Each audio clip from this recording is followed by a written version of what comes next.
We are here with the minds behind Koala Man, which is Solar Opposites' Hulu buddy, coming to a Hulu near you. So first things first, where did Koala Man come from? Who gets the first credit for this brilliant plan, and how did you bring everyone else on? So Koala Man came from me wondering what an Australian superhero would be like, because I'd definitely have no superpowers and be kind of boring and schlubby. So it was the idea of like, oh, let's put an Australian, like have an Australian superhero in like suburban Australia and just see what happens. And it's like, the idea is he's very like petty. Like he cares about, you know, kids doing graffiti and things like that, loud cars. But in the show, like it escalates from that too and can go as big as we want it. So yeah, it came from a few years ago, just wanting to do an Australian superhero. I drew it. I love that. I'm so like, you guys, like obviously Justin is also a part of it and Solar Opposites, Rick and Morty, but we've got like heartwarming stuff like One Day at a Time.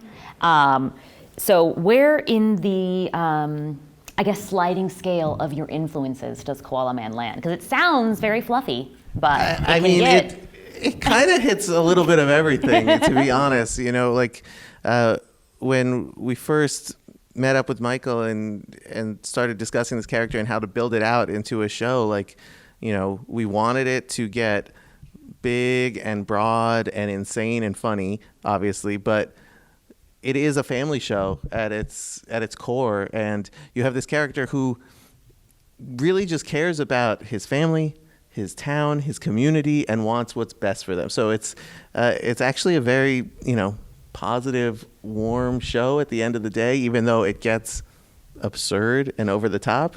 I think that people that like Solar Opposites and Rick and Morty are going to definitely like the show. I think it lives right in that same tonal place. It can get pretty, you know, over the top and sort of crazy at times in the same way that Solar Opposite. We don't pull punches, but I think it's also a superhero show. There's amazing action and there's amazing set pieces that are happening in pretty much every episode, and we're exploring a lot of different kinds of genre. So one episode might be like a John Carpenter movie, and one episode might be like a Mad Max movie or something like that. So I think that fans of genre, fans of adult animation, I think are going to feel very comfortable with what we've got going on. And obviously having Justin as an executive producer, a lot of it is also through his sensibility. And that's what I think he was so excited to work with Michael, because when they started talking, it just felt like a spiritual connection that I think you will see in the show as well. Love that. So Michael, you are Koala Man.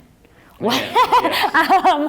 What is that like being on both sides of the creative process? Well, selfishly, like sometimes I just do all this cartoon stuff just so I can like act and do all the voice acting stuff because it's so fun. Like it, you know, just getting into the voice booth and like, you know, improvising lines, having fun is like really it's the best part for me. So I really love that. But also, you know, it's good because, you know, when you get sick of that, then you can go behind the camera or behind, you know, the animation and the writing. So it's nice to be able to like dip my toes into a bunch of different arenas in the show. I love it. I feel super lucky, and yeah. Love that. And I also love that Hugh Jackman is going to be a part of it. Losing my mind, crying, throwing up. Yeah. How quickly did he say yes? You just say Australian superhero animation? So nice. He's super, super nice, as like, I'm sure, you know, that's his reputation.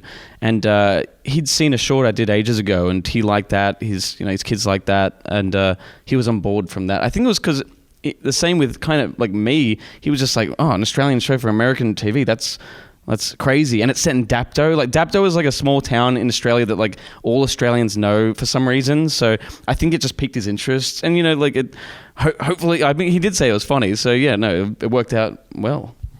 Yeah, I mean, I would say like Hugh said yes faster than almost anyone else in the show. Like he just got it immediately. And it's great because we wrote that part for him. We sort of created this character that's, the most Australian man in existence. So, and it definitely was one of those things where sometimes you'll make your dream casting list and more sort of wise people will say, all right, temper your expectations. You're going after one of the, you know, I don't know, top 5 biggest stars in the world. You know, don't get your hopes up. And couldn't have been quicker, couldn't have been easier, couldn't have been more fun. It was an absolutely A+ experience, and we were so we were pinching ourselves every second that we were in the recording booth. A with lesson him. in shooting for the moon. You know, and a lot of times you crash and die, but in this particular instance, we did not, and it was amazing.